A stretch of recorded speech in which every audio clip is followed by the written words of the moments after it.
पंजाब के साबका CM captain Amarinder Singh जिन्हां वल्लों सोनिया गांधी नूं एक चिट्ठी लिखी गई। और चिट्ठी दे विच उन्होंने हुण तक पंजाब कांग्रेस दे विच रह के की कुछ काम कार कीते ने, सूबे की भलाई विच की काम कीते ने, लोक मानस हित विच की काम कीते ने, उन्होंने हर एक चीज़ दा गल दा जिक्र किया। लेकिन पिछले 5 महीनों के विच उन्होंने की कुछ समस्यावां देखियां, की कुछ उन्होंने उतार चढ़ाव कांग्रेस दे विच रह के दिखे। उन्होंने हर एक गल दा जिक्र हुण अपने एक लिखित बयान दे विच जारी किया। उस बयान दे विच उन्होंने दस्सिया कि अस्तीफा देण तो पहलां सोनिया गांधी नूं उन्होंने मोटे मोटे तौर पर हर एक गल जिहड़ी सी उन्हां दे दिल दी ओह साझा की। लिखित तौर पर 5 मोटियां गल्लां असीं तुहानूं दस्सांगे। जिहड़े मोटे मोटे ट्वीट सोशल मीडिया ते रवीन ठकराल जिहड़े मीडिया सलाहकार ने अमरिंदर सिंह दे उन्हां वल्लों कीते गए ने ते उन्होंने उहदे च जिक्र किया। पहला ट्वीट तुहानूं दस दईए, उहदे विच लिखिआ कि 5 महीनों के विच जिहड़े राजनीतिक हलचल पंजाब दे विच हो रही सी, उस हलचल विचारे जिहड़ियां राष्ट्रीय लोड़ां सीगीआं या मुख जिहड़ियां चिंतावां सीगीआं उह सूबे दे संबंध दे विच हाईकमान नूं समझ नहीं आईयां ते उस दे आधारित चंगे काम नहीं हो सके, उन्हां तो दुखी सी। उस तो नाल मेरी निजी दुख होने के बावजूद भी मैनूं उम्मीद नहीं सी कि कांग्रेस पंजाब विच सख्त निरंतर इस तरीके नाल कायम रहेगी या जिहड़े हालात ने वो होर भी पेचीदा हो जाणगे।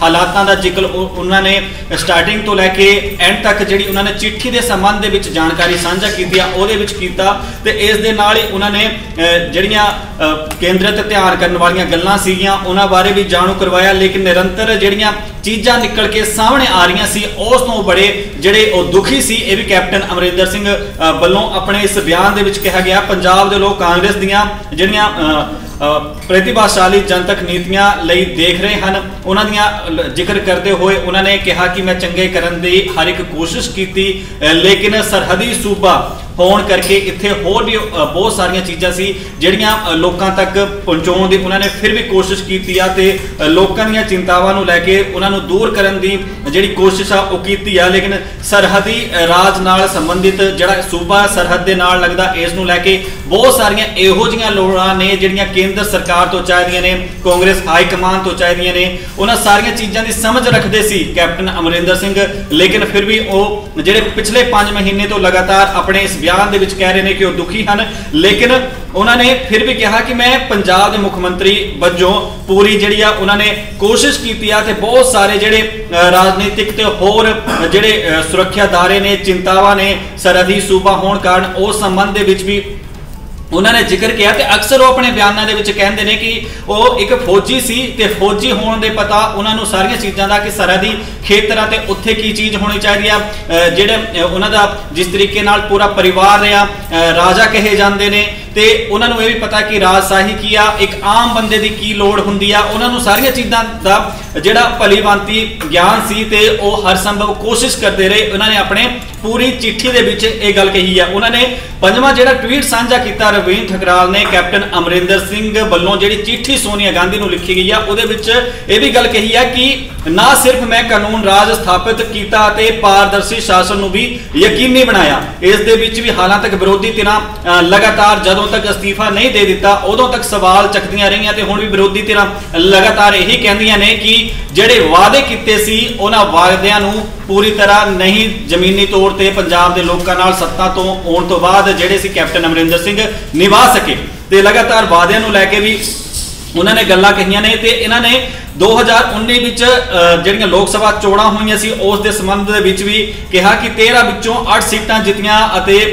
जिहड़ा इत्थे अपना राज जिहड़ा लोकां दी आशीर्वाद दे नाल मुड़ तो बनाया जिहड़ा वोट बैंक सी उस दे संबंध दे विच उन्होंने जिक्र किया। उन्होंने करतारपुर कोरीडोर का जिक्र अपनी चिट्ठी दे विच कीता। इस तो बाद उन्होंने बहुत सारिया गल्लां जिहड़ियां ने सोनिया गांधी नूं लिखित तौर पर भावुक होकर इस चिट्ठी दे विच हर एक गल कही आ।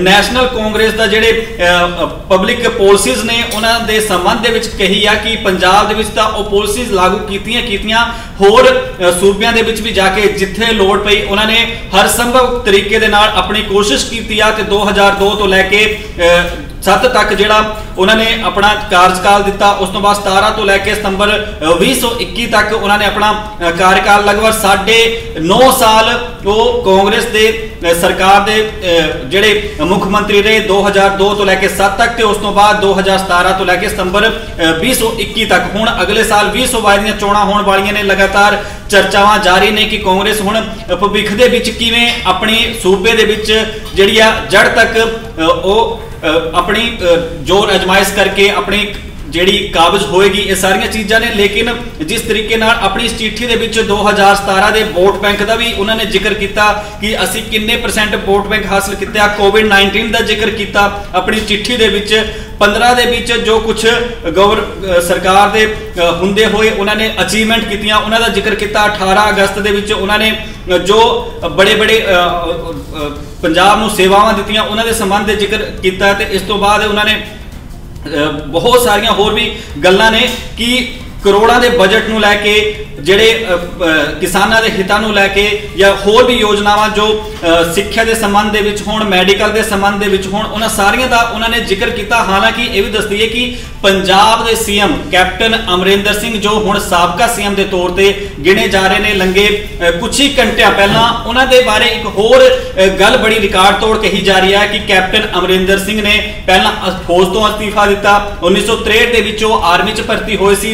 1965 के उन्होंने आर्मी तो अस्तीफा दे दिता। उस तो बाद 2014 के विच उन्होंने लोक सभा मैंबर सी। उस तो बाद पटियाला शहरी हल्के तो विधायक वजों अस्तीफा दिता। ते उस तो बाद 2017 के विच मुड़ तो जिहड़े ने वो विधायक लगे सी। इस तो पहला 1985 के विच तलवंडी साबो तो अकाली दल के विधायक बने सी। बरनाला सरकार च कैबिनेट मंत्री बने सी। उस दौरान अप्रैल 1986 के विच जदों एक बड़ा बड़ा पंजाब दे विच काला दिन गिणिया जाता, उस मौके भी उन्होंने जिहड़ा सी मंत्री वजों अस्तीफा दे दिता सी 1986 दे विच। 1980 दे विच भी इहो जिहे हालात होए सी कि पटियाला तो कांग्रेस के लोक सभा मैंबर सन, अपनी पार्टी तो केंद्रीय सरकार की अधीन जिहड़ी नाराजगी सी। उस तो बाद भी उन्होंने लोक सभा दे विच जाके अपनी मूलली मैंबरशिप तो अस्तीफा दे दिता सी। 1984 दे विच उन्होंने अस्तीफा दिता सी। ते लगातार अस्तीफियां दा दौर कैप्टन अमरिंदर सिंह वालों जिहड़े ने 1965 ते लैके हुण 2021 तक अस्तीफे काफ़ी बारी दिते गए ने, चर्चा का विषय बन गए ने, ऐतिहासिक फैसले ले ने। ते कैप्टन अमरिंदर सिंह वालों भी एक ही गल कही जाती है कि मैं पंजाब के लोगों दे हित लई ये अस्तीफे दिते ने। चाहे उन्होंने इस दे विच अपना व्यक्तिगत फायदा नहीं देखा, बल्कि उन्होंने अपना जिहड़ा लोक भलाई का काम वेख्या कि उन्होंने जेकर एक कदम पिछे लैण ते जेकर पंजाब के लोगों का भला हुंदा तां उन्हां लई चंगी गल है। तो यह गल्लां उन्होंने काफ़ी बारी अपने स्टेज पर कहियां ने। लेकिन अज उन्होंने जिहड़े भावुक होकर सोनिया गांधी नूं चिट्ठी लिखी आ, वो चिट्ठी दे विच उन्होंने अपने जिहड़े काम सारे वो जनहित दे विच जाणू करवाए ने कि मैं अपनी चिट्ठी दे विच की कुछ लिखिया ते हुण तक की कुछ काम करया। लेकिन ये जिहड़ी स्थिति पिछले 5 महीनों तो बनी सी, वो कैप्टन अमरिंदर सिंह उस स्थिति तो काफ़ी अंदरों दुखी सी। इस करके उन्होंने अपने ओहदे तो अस्तीफा दिता।